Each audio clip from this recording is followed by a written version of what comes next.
Today's video gonna talk about how to fix Discord verify email not working problem. So the answer is easy. Just go to the settings and then scroll down to the apps section and then go to the search and search Discord, and next go to the storage, and here you will find this clear cache option. Click on it.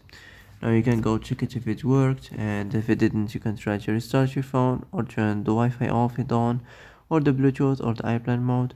Also you can try to clear data, but be careful. If you clear data, all the Discord's data will be deleted. This includes all files, the settings, the accounts, the databases, etc. So be careful if you wanna clear your data.